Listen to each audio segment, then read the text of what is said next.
네, 안녕하세요. 로열로더 투자전략가 로로쌤입니다. 자, 2019년 7월 1일, 7월의 첫 거래일이네요. 월요일 퇴근길 시황 시작하도록 하겠습니다. 자, 먼저 일본이 G20 정상회담에서 본인들이 아무것도 한 게 없고 트럼프만 나와가지고 트럼프의 동무대가 되다 보니까 이제 뭔가 아베 쪽에서도 정치적인 영향력 때문에 어, 그리고 기존에 했던 말이 있죠. 한국에다가 계속 경고해 왔었죠. 그래서 화이트 국가에서 한국을 제외하겠다 8월 1일부터 이런 얘기가 있었어요. 이게 또 다른 위기가 될지 한번 지켜봐야 되겠는데 이 부분에서 한번 말씀드리고, 남북 경합주가 급등했죠. 트럼프가 DMZ 가서 퍼포먼스를 한번 펼치면서 급등을 했다. 그래서 이 부분이랑 함께 알아보도록 하겠습니다. 먼저 다우지수 같은 경우는 자연스럽게 쉬어가는 흐름이 나왔다라고 말씀을 드렸죠. 그래서 조금 더 쉬어도 되는데 요거는 좀 지켜봐야 될 것 같아요. 저는 개인적으로는 조금 쉬었다가도 된다라고 봤는데 이번에 중국이랑 좋은 대화가 오가서 제일 좋은 거는 협상에 대해서 굉장히 큰 진전이 보이고 이런 건데, 그건 가능성이 거의 없다라고 말씀드렸죠. 가장 이상적인 거는 그냥 무역 협상을 진전해 나가면서 서로 이렇게 약간의 완화 조치를 취하는 건데, 그 정도는 다 해준 것 같아요. 완화 조치라는 거는 화웨이 쪽에 미국 기업들 이제 거래 가능하다, 요 정도만 해줘도 미국 IT 기업들의 부담은 확 줄어드는 거잖아요. 그리고 대신 의미심장한 말을 했죠. 국가 안보에 문제가 될 만한 거는 안 된다라고 했죠. 그럼 미국 기업이 화웨이랑 거래를 하면서 미국 기업들은 화웨이랑 거래를 하면서 돈은 벌 수 있겠죠. 근데 화웨이의 이런 통신 장비나 이런 거는 미국으로 들어갈 수 없다, 이런 정도로 해석하는 게 맞지 않나 싶어요. 그래서 그거는 조금 더 디테일한 내용은 좀 지켜봐야겠죠. 의미심장한 내용은 그 정도가 될 것 같아요.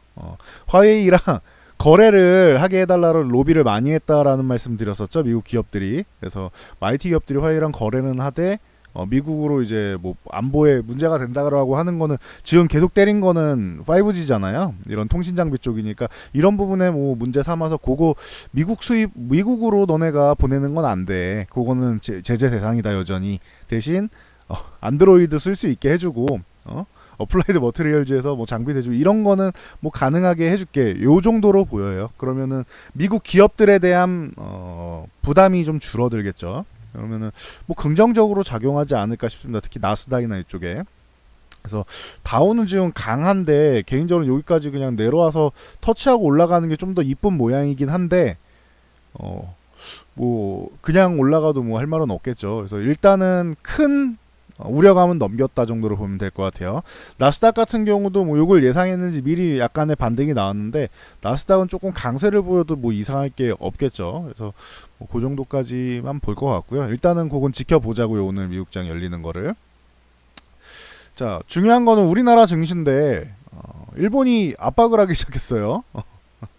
그래서 오늘 코스피 지수 같은 경우는 G20이 이제 정상회담에서 시진핑과 트럼프가 만나서 좋은 내용, 무역 전쟁에 대한 우려감이 조금 희석될 만한 부분이 대화가 오갔음에도 불구하고 우리나라 시장은 갭상승 출발했지만 쪼로록 밀렸습니다. 이 부분은 일본에 관련된 부분이 높겠죠, 가능성이. 반도체용 이제 포토레지스트, 그러니까 감광액 쪽이죠. 그래서 이쪽하고 이쪽 부분하고 플루오린 폴리이미드, 이게 PI 필름 쪽 OLED 핵심 소재 쪽으로 생각하시면 돼요.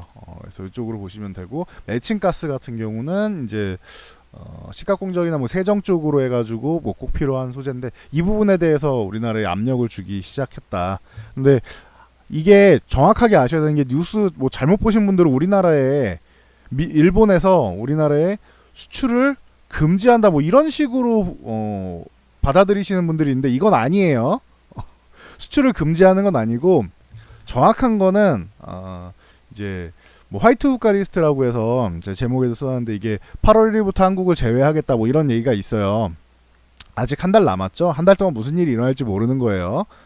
그리고 이게 첨단 재료 쪽은 일본이 뭐 꽉 잡고 있단 말이에요. 그러다 보니까 이 부분에 대해서 화이트 국가 리스트에 들어가면은 요 안에 들어가 있는 대상국 같은 경우는 이제 수출할 때 이제 절차가 간략하게 돼요. 굉장히 간소하게 돼서 뭐 신청하면은 바로 이렇게 넘어갈 수 있는 굉장히 간단한 절차가 되는데, 이게 제외가 되면은 허가받고 뭐 신청해서 허가받고 하는데 한 90일 전후 약 90일 정도가 소모될 수 있다. 근데 요거 90일 소모 같은 경우는 얘네가 조금 더 늘리면 늘리고 할 수 있는 부분이잖아요. 그러니까 이 부분에 대해서는 약간의 우려감은 나올 수 있는 건 맞아요. 근데 기존부터 일본이 약간 정치적 성향으로 해서 우리나라랑 지금 계속 약간 대립 관계에 있는 건 알고 계시죠? 그러다 보니까 뭐 한 3달 전부터인가 미리 경고했던 부분이 시행된 거예요. 근데 이거는 일본이 준비를 했던 것 같아요. G20 이 회담에서 아베가 자기가 외교적인 영향력을 좀 발휘하고 싶었는데 뭐 아무것도 못하고 거의 트럼프 동무대가 되다 보니까 그러면 정치적 입지가 줄어들 거 아니에요. 아베도 뭐 계속 이제 본인 정권을 이어나가고 싶으니까 이 부분에서 영향력을 발휘하려면 제일 만만한 한국을 까는 게 낫죠.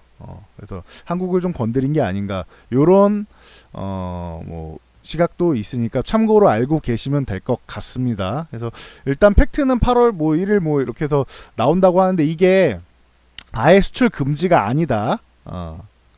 수출 금지가 아니고 요런 부분에서 이제 우리나라에 약간의 불이익을 줄 수 있다, 요런 부분인데 요건 따로 영상을 하나 만들어서 올려드릴게요. 그래서 뭐 어떤 기업들이 있고 뭐 요런 부분에서 수혜를 받으면은 어떤 기업들이 있는지 보자고요. 그거는 나중에 하나 만들어 드릴게요. 그래서 결론적으로 어떻게 되느냐, 오늘 코스피 같은 경우는 꾸준히 언급드렸던 2130포인트 여기를 돌파를 못했어요.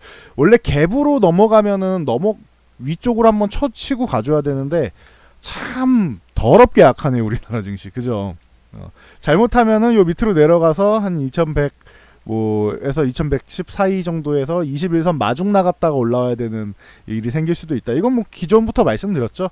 오늘 갭 상승 출발했을 때는 가능성이 있긴 했는데, 제일 좋은 거는 위쪽으로 이렇게 갔다가 내려오는 거라고 했잖아요. 제일 좋은 건 요 위까지 치고 갔다가 여기 2175포인트에서 쉬는 거고, 그 다음이 2175포인트까지라도 갔다가 오는 건데 결론적으로 못 갔어요. 그럼 결국은 그냥 여기 그대로 있던 것 뿐이잖아요. 그러면 제일 기분 나쁜 건 밑으로 내려갔다 오는 거라고 했죠. 그래서 요 가능성도 뭐 배제할 수는 없다.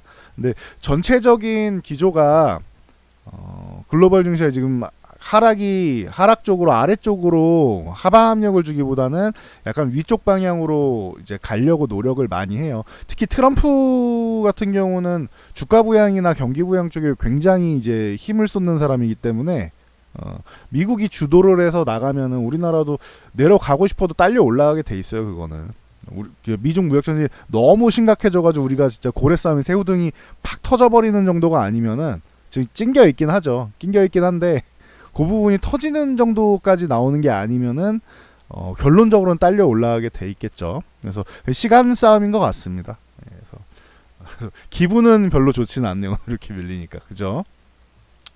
자, 그리고 자 코스닥 같은 경우 보면은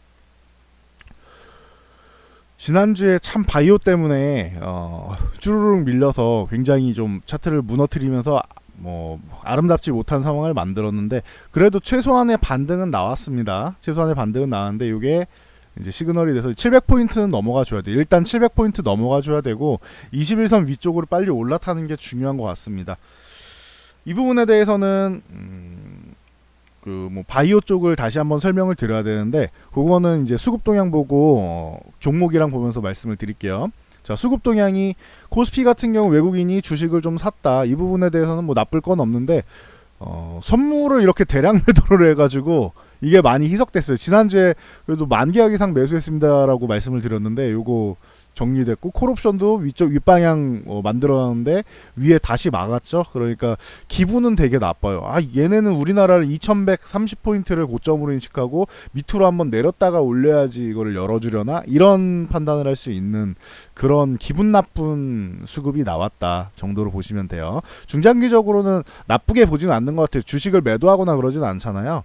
중장기적으로가 아니고 단기적으로는 한 번 정도 내려갈 수도 있다라는 개념의 베팅을 하고 있는 건지 아니면 위쪽으로 못 가게 막아놓고 횡보를 시키려는 그런 걸 생각하고 있는 건가라는 의심을 하게 만드는 오늘 수급이에요. 이게 내일이라도 선물이 뭐 한 3천 계약 이상이라도 뭐 환매가 나오고 하면 조금 우려감은 희석시킬 수 있다. 콜옵션도 매수가 들어오면은 더욱 좋고 콜옵션 매수가 들어오는 게 뭐 좀 단기적인 부분에서는 좀 더 좋겠죠. 참고하시면 될 것 같고 다음 주 열흘 정도 남았죠. 열흘 뒤가 이제 그 옵션 만기일이니까 매달 있는 행사니까 이번 달은 그렇게까지 엄청나게 흔들림이 나오지는 않을 거라고 봐요. 옵션 만기일에 현재 수급만 보면. 자, 그래서 오늘은 뭐 수급적으로는 그렇게 뭐 썩 좋지도 않고 지난주에 만들어 놓은 상승 포지션을 조금 해소한 게 이게 좀 마음에 안 든다. 이 정도 보시면 될 것 같고 코스닥 같은 경우가 700억 이상 매수하면서 오랜만에 외국인들이 뭐 매수가 들어왔는데 뭐 투신이랑 뭐 얘네가 뭐 사모펀드 보험 이쪽에서 엄청나게 뭐 때려냈어요. 그리고 최근에 수급이 좀 좋았던 연기금이 오늘 코스피 코스닥 다 좀 쉬어가는 흐름이죠. 뭐 그렇다고 크게 매도한 정도는 아니니까 그냥 외국인만 좀 받았구나 생각하면 될 것 같습니다. 이 부분에 대해서 종목을 한번 보고 해야 될 텐데 우선적으로 삼성전자는 기존에 언급드렸듯이 여기 저항 라인에 다 왔단 말이에요. 그러니까 조금 쉬었다가도 상관이 없어요. 그거는 문제가 없어요. 45,000원 부근까지는 밀려도 뭐 이상할 게 없는 것 같습니다. 지금은 만약에 뭐 날짜가 좀 지나면 21선이 올라올 테니까 요 구간 뭐 건드린다고 해도 한 45,000원 전후 뭐 이 정도까지는 뭐 눌렸다가도 이상할 게 없다.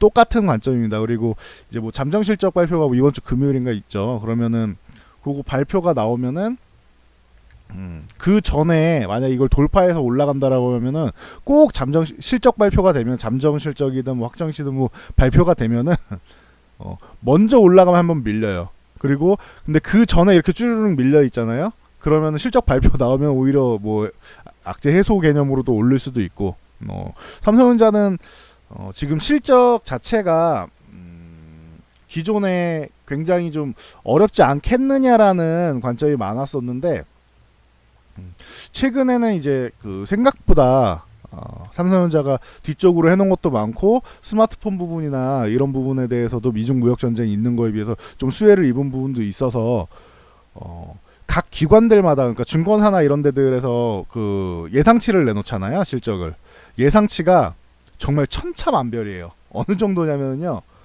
예상치가 1조 이상 차이가 나요. 엄청나죠. 그 영업이익 매출액도 아니고 영업이익 쪽으로 해서 그 뭐야 최저로 나온 데가 5조 3천억 가량 5조 3천억 가량 정도가 최저고요.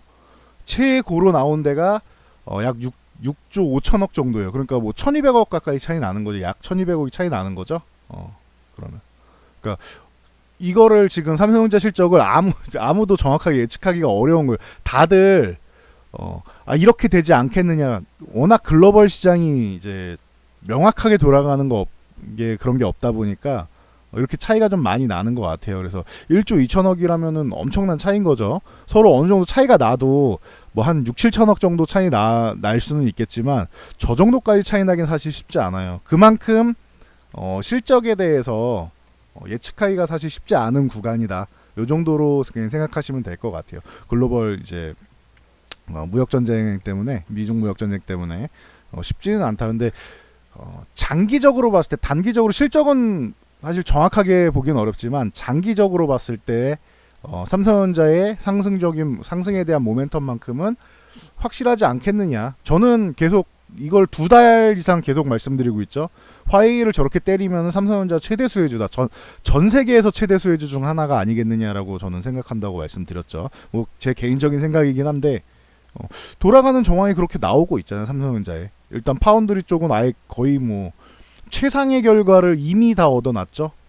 파운드 비메모리 쪽에 파운드리 이미 다 해놨고 이제 팹립스 쪽 같은 경우도 이쪽도 모바일 뭐 AP 쪽이나 이런 부분은 AMD랑 손잡으면서 올라왔고 그럼 비메모리 쪽에서 삼성이 할 수 있는 것 중에 것들은 최대한의 실익을 얻은 것 같아요. 제가 볼 때는 거기다가 5G 통신 장비 지금이 제일 중요한 시기인데 이 구간에서 화웨이를 때리면 삼성전자가 올라갔죠. 스마트폰 쪽에서 화웨이다가 1위를 뺏길 상황이었는데 화웨이를 때리면서 1위가 굳건해지고 다시 한번 올라가고 있죠. 그러면은 삼성전자에 대한 우려감을 갖는 게 제일 그런 시각을 갖는 사람이 있다면은 가장 뭐 때문에 의심가는지 저는 제일 궁금할 것 같아요. 그래서 저는 뭐 제가 볼 때는 화웨이를 때리면 가장 좋은 게 이제 삼성전자 아니겠느냐. 이거는 아직도 변함이 없어요. 2달 넘게 똑같이 말씀드리고 있습니다. 변함이 없습니다. 지금 여기서 단기적인 저항을 받더라도 살짝 밀렸다 하더라도 결론적으로는 돌파할 거고, 저는 그동안 삼성전자가 액면 분할하면서부터 삼성전자를 별로 안 좋다고 했잖아요. 이게 안 좋은 타이밍이 너무 안 좋다 뭐 이런 얘기를 말씀을 드렸잖아요. 그래서 그 이후에 별로 저렇게 좋게 보진 않았는데, 올해 같은 경우에는 작년 말부터 올해 해가지고 이제 슬슬 삼성전자 봐야 된다 계속 말씀드리고 있죠. 올해 내내 상반기 내내 삼성전자 말씀드리고 있죠. 그러니까 참고하시면 될 것 같아요. 이게 모든 게 종목이나 이런 업황이라는 게 타이밍이라는 게 있는 거잖아요. 지금 반도체 뭐 삼성전자 이런 쪽은 타이밍이 지금 오는 게 아니냐라고 저는 꾸준히 똑같은 관점으로 보고 있다. 이렇게 알고 계시면 될 것 같습니다. 그래서 보시면 될 것 같고, 오늘은 셀트리온 한번 봐드리고, 셀트리온 보면서 이제 바이오 쪽으로 넘어가 보도록 할게요. 셀트리온 같은 경우는 기존에도 언급드렸다시피 요 양봉 나온 날 말씀드렸죠. 위쪽으로도 열려 있고 아래쪽으로도 열려 있는데 위쪽으로 조금밖에 안 되고 아래로 좀 더 크게 열려 있기 때문에 여기는 매수 구간이 아니다. 먼저 올라간다라고 한 보유하신 분들이 위에서 이 구간에서 한번 정리하는 구간, 적어도 분할 매도로 비중 축소해서 돌파하면 재매수하는 구간이고 눌리면 재매수하는 구간이다라고 말씀을 드렸고, 보유하지 않은 분들은 밑으로 내려가면은 매수할 수 있는 구간이다라는데, 지난주에 역시 셀트리온이 제일 강하다 이런 말씀을 드렸었죠. 밀렸는데 셀트리온은 크게 뭐 타격받은 게 없잖아요. 얘는 그만큼 실적이 뒷받침되고 그냥 새로운 길을 가는 신약계 그 HLB나 뭐 신라젠이나 이런 바이로메드나 뭐 이런 등등 이런 새로운 길을 개척하는 거잖아요. 이 그 신약 개발 업체들은 새로운 길을 가는 건 역시나 어렵구나. 그 가능성 높게 평가받은 HLB 같은 경우도 결과치가 나쁘진 않았지만 목표치에 약간 미달되는 부분이었죠. 그래서 그 부분 때문에 그래도 의미 없는 성과는 아니었다라고 계속 말씀드리고 있죠. 근데 셀트리온 같은 경우는 새롭다기보다는 바이오시밀러는 복제학 계열인 거잖아요. 그러다 보니까 이제 셀트리온 같은 경우는 조금 더 이제 확률적인 측면에서 좀 유리하게 가는 게 아니냐. 그리고 실적이 이미 나오고 있고 앞으로 좋아지는 게 확인된 기업이다 보니까 셀트리온이 제일 뭐 짱짱하게 움직이고 있다. 뭐 이렇게 말씀을 드렸는데, 밑에서 여기 받을 수 있는 구간이 나왔고 반등은 좀 나오고 있는데, 이게 지금 구간까지 오면 또 사야 되느냐 말아야 되냐면 위에가 또 얼마 안 남았으니까 한 10% 정도밖에 안 남으니까 10%래. 한 6% 6% 정도밖에 안 남으니까 지금 사기는 또 애매해요. 밑으로 내려왔을 때나 사는 거지. 요거는 뭐 그냥 가면은 이미 보유하신 분들, 밑에서 잡으신 분들의 영역이다. 이렇게 아시면 되고, 자, HLB가 오늘 올라왔죠. 그나마 다행인 정도가 아닌가 싶습니다. 제가 계속 뭐 지난번에 그거 드리면서 요 구간을 말씀드렸는데, 여기 뭐 지지를 받는다 뭐 한다 뭐 이런 거에 대해서 생각하지 마라. 이거 저점은 깨고 내려갈 수 있다라는데 뭐 점한가를 갔죠. 그리고 나서 오늘 개파락이 나왔는데, 요거는 알려드릴게요. 오늘 개파락이 나온 거는 우려감이 높아서라기보다는 이거는 제가 볼 때는 그 신용하고 스탁론 물량이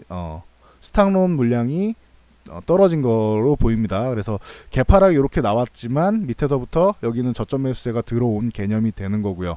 아시겠죠? 그래서 제가 이런 레버리지 매매만 안 하면 된다라고 말씀드렸고, 절대 몰빵하지 말고 분산 투자하셔야 된다라고 항상 말씀드리죠. 분산 투자. 이거는 교육 강좌 보세요. 제 거 그 채널 오시면은 채널 가서 보시면은 항상 제가 뭐 나와 있죠. 여기 보면은 밑에 이렇게 교육 강좌 쭉 해드리고 있으니까 보시고요.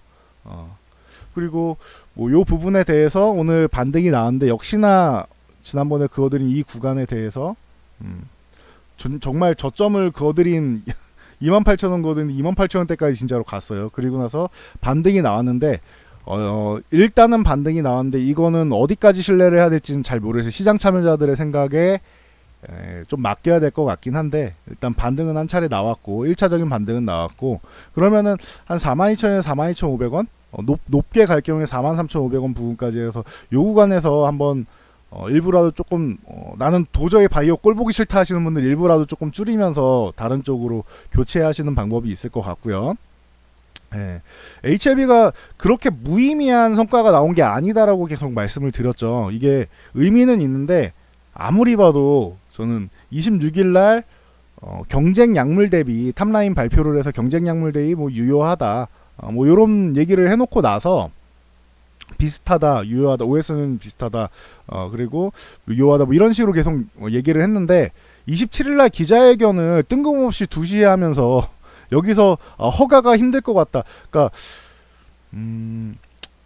이 부분에 대해서 또 홈페이지에 전문을 올려갖고 해명을 또 했어요. 주가 또 이렇게 급락이 나오니까 뭐 기자분들이 내가 당부를 했는데 자극적으로만 기사를 올렸네 어쩌네 하면서 이제 또 이렇게 올려놨는데 제 생각엔 그래요. 이거 기자회견 할 때 본인들이 투명하게 한 건 맞아요. HLB가 잘못한 건 없어요. 그 진양권 회장이 기자회견을 기자회견 요 부분이 좀 문제가 됐다라고 말씀드린 게 왜 그러냐면은 탑라인 발표가 뭐 LSK바이오에서 26일 날 넘어오고 27일 날 자료가 또 넘어왔겠죠. 근데 이거를 HLB 입장에서 26일 날 결과를 보고 이 정도면은 우리가 생각할 때 유효한 값인데 라고 생각하고 기쁜 마음에 주주분들한테 먼저 알려드리려고 발표를 한 것 같아요. 근데 27일날 받은 걸 보니까 내부적으로는 받을 수도 있지만 어려울 수도 있다라고 목표치에 미달됐다라고 나오니까 그러다 보니까 요거를 그러면 내가 26일날 거짓말한 게 되니까 27일날 기자회견이라도 긴급하게 해야겠다. 근데 이게 말을 뒤집은 게 되는 거예요. 신뢰성에 문제가 된다라고 했죠. 기업의 신뢰성에 문제가 될 수 있다. 말을 하루 만에 뒤집은 게 되니까 차라리 조금 더 확인을 해가지고 아예 이렇게 하루하루 이렇게 자료가 넘어오는 개념이면은 확실하게 취합을 해서 정확하게 좀 전달을 하고 그리고 기자회견 때 기자분들한테 그렇게 자극적으로 기사 쓰지 말고 제가 말씀드리는 거를 팩트를 전달해 주십시오라고 얘기를 했으면은 저라면 이거를 그 내용 자체를 기자회견에 대한 설명문 있잖아요. 이 부분에 대해서 그렇게 고치고 해가지고 신중하게 얘기를 했다. 또박또박 얘기를 했다고 하는데 이거 그냥 설명문을 그냥 홈페이지에 올리면 되지 않나요? 나중에 해명을 올리는 게 아니고 홈페이지에 기자회견 딱 끝나고 홈페이지에 그냥 게재했으면은 제가 볼 때는 괜찮을 것 같은데 이 부분에서 대처가 잘못됐다라고 말씀을 드리는 거예요. 요거는 제가 볼 때는 근데 음모론적인 시각으로는 이렇게 노이즈를 만들어서 뭐 주가를 떨어뜨려서 이번에 합병한다고 하잖아요. 합병할 때 뭐 어쩌고저쩌고 얘기 나오는 그런 음모론적인 시각도 있는데 그것까지 생각하면 주식 못하죠. 그래서 그 정도 음모론까지 생각하지는 말고 요런 대처하는 방법에서 조금 미숙하지 않았나 뭐 요 정도 생각해 봅니다. 그래서 HLB 같은 경우는 뭐 계속 말씀드렸지만 단독요법으로 해서 3차 표준 치료제에 도전을 했는데 이 부분에서 본인들 스스로는 약간 좀 우리 목표치에 미달됐으니까 좀 어렵지 않겠냐 이렇게 평가를 한 거고 자체적으로 현재 1차적으로 평가를 한 거고 아직까지 뭐 정해진 건 없죠. 그래서 뭐 유럽종약회에서 이제 뭐 발표를 할 거고 그거는 발표 나오면은 확인하면 되고 거기서도 그렇게 나오고 뭐 FDA 신청했는데 품목 허가가 안 나왔다 그러면 어쩔 수 없는 거죠 그거는. 근데 여기서 노리는 거는 요렇게 그 단독으로 해서 3차 표준치료제가 되면은 제일 좋은 거고 노리는 거는 진짜 노림수는 병용요법이죠. 병용요법으로 해서 2차 표준치료제 사이람자의 그 시장을 노리는 거고 그리고 또 이제 중국의 이제 항소제약이랑 해서 이제 간세 포함 쪽으로 해서 3차 임상 3상 바로 들어갔죠. FDA 임상 3상으로 바로 직행했는데 요 부분이랑 임상이 멈추거나 한 게 없어요. 그렇다고 효능이 없는 것도 아니잖아요. 목표치에 미달된 거지 효능이 있다는 것은 유의미하다는 것은 입증이 됐단 말이에요. 그러면 뭐 객관적 반응률이나 뭐 이런 부분에 좀 문제가 있었겠죠. 그러니까 이 부분에 대해서 약효의 효능에 대해서 의심할 필요는 없다라는 거죠. 그리고 진행되고 있는 다른 임상 부분에 대해서 문제가 될 건 없다라는 거죠. 뭐 누가 이렇게 전달해주기로 어디서 어떤 사람들은 뭐 이게 위암 쪽에만 뭐 효능이 있네 어쩌네 막 이딴 소리를 했다는 그런 사람이 있다는데 그건 아닌 것 같습니다. 지금 제가 마지막으로 봤을 때 240 항소제약이랑 해서 240여 개의 임상을 이제 진행하기 위해서 이제 테스트를 하고 있고 임상 진행 중인 것도 있고 테스트하는 것까지 다 해서 최근에 업데이트되면 250여 가지의 임상을 준비하고 있습니다. 이 중에서 몇 가지나 이제 임상 일상으로 넘어와서 갈지는 모르겠는데 이렇게 많은 병용요법과 작용증에 대해서 이제 연구를 하고 있는 HLB의 이 리보세라닙 같은 경우는 아직까지 가치가 전혀 줄어들지 않았어요. 가치가 줄어든 게 아니에요, 이거는.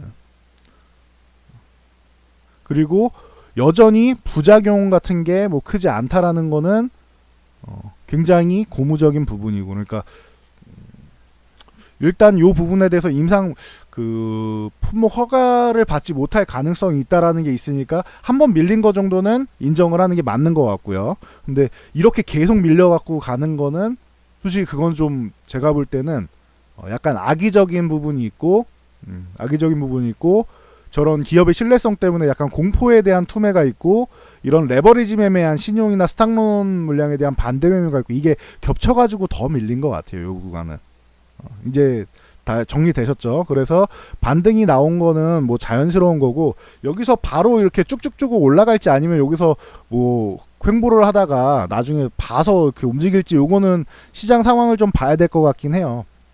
근데 이 기업 자체의 기술력이 지금 바이오는 뭐 사기다 뭐 이런 식으로 말씀하시는 부분들이 있는데 어떤 분이 이렇게 댓글을 달아주셨더라고요. 아니 그러면 중국인들은 지금까지 3년 동안 뭘 처먹은 거냐 막 이런 식으로 댓글을 화가 나서 이렇게 다신 분이 계셨는데 맞는 말씀인 것 같아요. 이게 그렇게 이게 경구용이잖아요. 항암제인데 이제 입으로 섭취를 하는 거란 말이에요. 경구용으로 해서 중국에서는 잘 판매가 되고 있고 지금 부작용이 없고 지금 저 FDA에서 서양인 대상으로 한 것도 부작용 부분에서도 아주 뭐 우수하고 효능에서도 입증이 됐는데 목표치에는 좀 미달됐다. 그러니까 다른 적용증 그리고 이제 병용요법으로 요즘 유행하는 거는 이제 특히 면역관문 억제제나 이런 쪽하고 해서 병용요법 하는 게 유행이잖아요. 그러다 보니까 요 부분은 조금 더 어쩔 수 없어요. 이 임상에 대해서 무조건 성공이라는 건 없으니까. 근데 희귀약품에 지정되었고 기존에 이제 중국에서 잘 판매되고 있던 부분이랑 부작용이 없던 부분이랑 요걸 다 해서 효능이 입증된 부분이 있으니까 히스토리가 있고 하니까 좀 플러스 알파를 먹여준 게 있죠. 그래서 뭐 가능성을 굉장히 높게 본 건 뭐 저뿐만 아니라 시장 뭐 관계자들이나 아니면은 이 업계 관계자들이나 다 좀 기대를 하고 있었는데 그거는 어쩔 수 없는 거죠. 근데 병용요법도 실패할 거다 이거는 말도 안 되는 소리예요. 병용요법과 단독요법은 효능이나 이런 게 아예 달라요. 그러니까 그거에 대해서 뭐 의심하실 건 없는 거예요. 그건 결과가 나온 다음에 보는 게 맞는 것 같아요. 이 부분에 대해서는 메지온까지 같이 말씀드려야 될 것 같은데 메지온이 밀린 거 요날 밀린 거는 악성 루머였죠. 진짜 악성 루머로 해서 억울하게 밀린 거죠. 메지온 같은 경우는 탑9 발표를 원래 6월 말에서 7월 초에 하겠다라고 했는데 발표가 안 나왔으니까 근데 7월 초까지면 이번 주까지만 기다리면 되는데 루머가 그냥 터진 거예요. 메지온은 임상 실패했다 이런 식으로. 출처는 모르겠습니다. 그러고 나서 하한가를 간 다음에 금요일날 여기도 기자회견을 했어요. 참 금요일날 기자회견을 해가지고 3시에서 그 대표가 임상이라는 거는 아직 결과 나온 게 아니고 결과가 나온 게 아무것도 없다. 우리가 지금 가서 봤는데 아직 결과가 나온 게 없다. 그리고 이 결과가 나오면은 가장 먼저 알려주겠다. 요런 얘기를 했단 말이에요.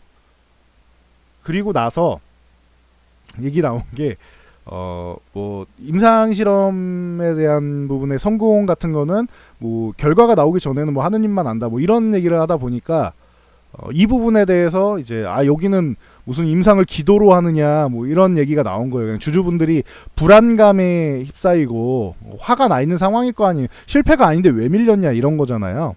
그러니까 주주분들의 이제 불만을 해소시키질 못한 거죠. 적극적으로 해명한다고 했는데. 그리고 뭘 임상을 하늘에 맡기느냐, 운에 맡기는 거는 너네 기술력에 자신감이 없는 거 아니냐, 이런 식의 이제 투자자들의 심리가 반영이 된 거란 말이에요. 근데 그게 입버릇이었다고 하더라고요. 갔다 오신 분들이 뭐 이렇게 말씀하시는 걸 들어보면은 처음 말씀하신 게 아니고 원래 임상은 뭐 하늘의 뜻이다 이런 얘기를 많이 하시나 봐요. 저도 직접 그분한테 들은 건 아니니까. 근데 그 기존에도 이제 설명회 다녀오신 분들이 처음 듣는 얘기가 아니었다 이런 말씀을 많이 하십니다. 그러니까 참고하시면 될 것 같아요. 그래서 적극적으로 해명하고 아직 결과가 나온 게 없다라고 하니까 그러면 이렇게 밀릴 이유가 없잖아라는 심리가 반영돼서 다시 올라온 거예요, 오늘은. 그래서 매지온 같은 경우는 진짜 억울한 거죠. 그래서 최소한 지켜줘야 되는 8만 1,000원 요 구간까지는 최소한의 것은 해줬어요. 최소한의 것은. 최소한 여기까지는 지켜줘야 되는 구간인데 여기는 올라와 줬어요. 그러니까 그나마 다행인 거죠. 그리고 나서 원래 이거는 다시 올라가 줘야 되는데 이 부분에 대해서는 조금 더 지켜보자고요. 결과가 나온 게 아니니까 올라가 줘야 되는데 투자자들 심리상 심리 구조상 어떤 심리가 반영될 수 있냐면은 그러면은 탑라인 발표 한다고 했는데 왜 발표를 안 하느냐. 그래서 7월 중순 정도가 될 가능성이 뭐 있다라는 얘기가 있죠. 그래서 그거 발표되면 확인하고 나서 뭐 들어 올리든지 말든지 하자, 이런 심리가 반영이 될 수 있어요. 그러니까 뭐 참고하시면 될 것 같습니다. 그래도 최소한의 지점까지 81,000원까지는 올라와 준 게 참 다행인 것 같습니다. 그래서 여기까지 보시면 될 것 같아요. 조금 더 자세한 건 제가 앞에 영상에 남겨놓은 거 있으니까, 주말에 영상 남겨놓은 거 있으니까 그걸 좀 참고하시면 될 것 같습니다. 그래서 이렇게 보시면 될 것 같고요. 그래서 그리고 남북경협주 한번 봐야겠죠. 오늘 DMZ 관련해 가지고 뭐 삼육물산이라던가 뭐 이런 종목들이 쭉 올라간다라고 하면서 장중에 올려드렸었어요. 장중에. 그래서 제가 계속 요거 보시라고 말씀드리죠. 여기 가면은 제 거 홈에 가면은 이렇게 뭐 관심 종목도 있고 요거 무료니까 다 보시라고 했죠. 그리고 뭐 교육 보시고 하면서 여기 튜브 메모드 요거 클릭해가지고 넘어가시라고, 아니 검색하셔도 됩니다. 메모드 여기 가시면은 장중에 여러분들이 많이 보시면 많이 보실수록 정보를 많이 올려드릴 거예요. 얼마 안 보는데 많이 올려드리진 않을 거 아니에요 지금. 근데 많이 보시면 구독 신청 많이 하고 하시면은 여기 올려드린 오늘 장중 정보에 여기 보시면은 김정은 뭐 트럼프 DMZ 회동해가지고 이 부분에 대해서 얘기를 했죠. 여기서 제가 뭐라고 말씀드렸냐면은 DMZ 같은 경우는 이미 재료가 노출된 거잖아요. 김정은이 다녀왔잖아요. 기존에 이미 올라왔고 오늘 재료가 노출됐으니까 상승 구간에서 상승이 제한될 때 저라면은 이건 정리할 것 같다, 이렇게 말씀을 드렸어요. 보신 분들은 아실 거예요. 정리하는 게 장중에 이거 위쪽에 있었습니다. 8,000원 위쪽에 있었는데 장중에는 정리하는 게 맞는 것 같다라고 말씀드렸어요. 그래서 이거랑 자연과 환경 뭐 이런 종목 말씀드렸고, 이것도 위쪽에 저항받고 밀렸죠. 그래서 이렇게 해서 종목이 안 좋아서가 아니라 재료가 노출됐으니까 한번 쉬었다 갈 수 있으니까 눌리면 그때 사라 이거예요. 그리고 코아스 같은 경우도 그렇고 뭐 이런 종목들이 있는데 이런 종목들 다 이제 윗꼬리 달고 오늘 다 쭉 밀렸죠. 그래서 DMZ가 아니라 앞으로 뭘 봐야 되느냐, 이거에 대해서 말씀을 드렸어요. DMZ가 아니라 뭐라고 했죠 제가 아까 영상에서? 남북경협주를 보실 분들은 DMZ 이거는 그동안은 DMZ 관련주를 제가 계속 말씀을 드렸잖아요. 근데 이제는 재료가 한번 노출됐으니까 이게 아니다. 다음 타자는 뭘까요? 라고 했을 때 개성공단 가능성이 있을 것 같다. 이런 말씀을 드렸죠. 그러면서 뭐 일단 뭐 좋은 사람들이나 뭐 인디에프나 뭐 이런 종목들 말씀드리고, 좋은 사람들이 뭐 오늘 그 뭐 상한가 막 들어왔다 나오고 했는데 결론적으로 뭐 말씀드린 이후에도 급등이 나왔습니다. 말씀드렸을 때는 10% 전후 요 정도였는데 뭐 상한가까지 들어갔다 나왔죠 장중에. 그리고 인디에프 같은 경우도 마찬가지로 추가적인, 이거는 뭐 얼마 상승 안 했었는데 거의 상한가 근처까지 왔어. 27% 갔다 왔으니까. 이런 종목들 개성공단 관련주를 보셔라. 그리고 나서 요런 거 보면서 같이 볼 만한 게 뭐 전기나 이런 인프라 쪽도 들어올 수 있으니까 전기 관련주를 보셔라. 뭐 이화전기도 있고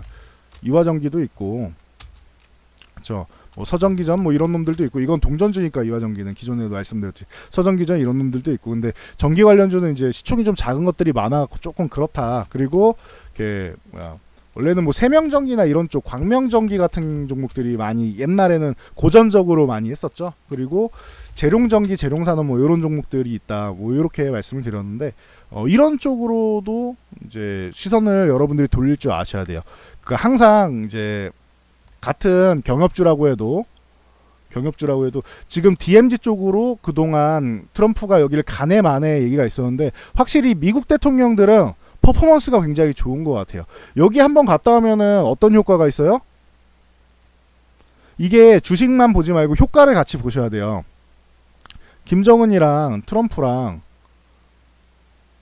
만났잖아요. 그러면 3차 정상회담 뭐 이런 거 다시 한번 외부에서 잡을 수도 있겠네? 이런 얘기 나오고, 심지어 트럼프가 백악관으로 초청하고 싶다 이런 얘기까지 했죠. 퍼포먼스가 참 대단한 것 같아요. 이렇게 되면은 북한이랑 이제 미국이랑 다시 대화를 하는구나, 이런 심리가 아니라 이거는 사실인 거잖아요. 앞으로는 이렇게 되겠구나라는 게 그냥 눈으로 보여준 거잖아요, 트럼프가. 그동안에는 여기 DMZ는 비무장지대는 위험지역이잖아요. 어디 미국 대통령이 여길 갑니까, 이 위험한 곳에. 근데 트럼프는 가잖아요.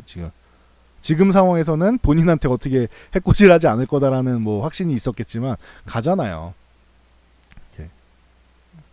그러니까 이런 퍼포먼스가 좋은 것 같아요.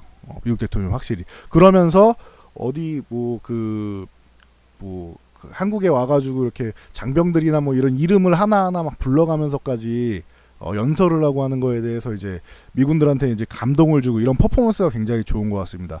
그래서 앞으로 북한 쪽에 대한 이제 뭐 다시 한번 비핵화 협상에 대한 비핵화 협상 가능성에 대해서 높이고 있으니까, 요거는 당분간은 모멘텀이 좀 살아 있을 수 있을 것 같아요. 둘이 이제 화내거나 그러지 않는 이상. 뭐 오늘 이렇게 이제 비행정이 이렇게 좀 날라와가지고 좀 문제가 생길 수 있다라고 하는데, 그 부분에 있어서 이제 혹시나 경협주가 아닌 이제 전쟁 관련주, 뭐 빅텍이나 이런 거 관심 갖는 분들이 있을 수 있는데, 단기적인 노이즈로 만약에 그게 작용한다라고 하면 한 번 정도 올라갈 수는 있겠죠. 근데 제가 항상 말씀드리는데, 추세가 상승 방향이다라고 하면은 위쪽에 베팅하는 게 맞아요. 공매도가 아니고, 요 짧은 걸 위해서 공매도를 하는 게 아니고, 위쪽 주식을 매수해서 위쪽 방향에 베팅하는 게 맞아요. 추세가 하락이다라고 하면은 주식을 요 반등을 위해서 주식 매수하기보다는 사실은 공매도를 때려서 하락에 베팅하는 게 맞아요. 근데 지금 같은 경우에는 좋은 얘기가 이렇게 오가고 있으면은 뭐 저런 전쟁 가능성 이런 거는 트럼프가 오죽하면 미사일을 발사체라는 표현을 하겠어요. 그래서 우스갯소리로 뭐 ICBM 날리면 대륙간탄도 발사체냐 이런 얘기까지 나왔었잖아요. 이 정도로 지금은 이제 대화의 의지를 밝히고 있단 말이에요. 그러니까 요 전쟁에 대한 위험으로 해서 뭐 단기적으로 오르는 거를 보기보다는 그런 쪽은 배제를 하고, 만약에 둘이 대화를 할 가능성이 높다라고 생각하시는 분들은 경협주 쪽으로 눌렸을 때 경협주 쪽을 보시는 게 맞는 것 같고, 만약에 얘네는 협상이 진행되지 않을 거야라고 생각되시는 분들이 전쟁 관련주를 보시는 거예요. 뭐 빅텍이나 뭐 스페코나 뭐 이런 뭐 방산 관련주들 있죠. 그래서 방산주 보실 분들은 그렇게 보시는 거고, 저는 단기적인, 만약에 오늘 뭐 비행정 때문에 단기적인 뭐 급등이 나오더라도 오히려 기존에 물려 계신 분들의 매도 타이밍 정도로만 보시는 게 맞지 않겠느냐라는 의견을 드리도록 하겠습니다. 그래서 뭐 요 정도로 오늘 시장은 압축할 수 있을 것 같아요. 더 많은 것들이 있는데 아까 뭐 일본이 이제 포토레지스트랑 뭐 에칭가스랑 플로린 폴리미드랑 이런 부분 규제하는 부분에 대해서는 제가 영상을 따로 하나 만들어 드릴게요. 일본의 무역 고장이라고 해야 되겠죠. 무역 고장에 대해서는 영상을 따로 하나 만들어 드릴 테니까 그렇게 보시면 될 것 같고요.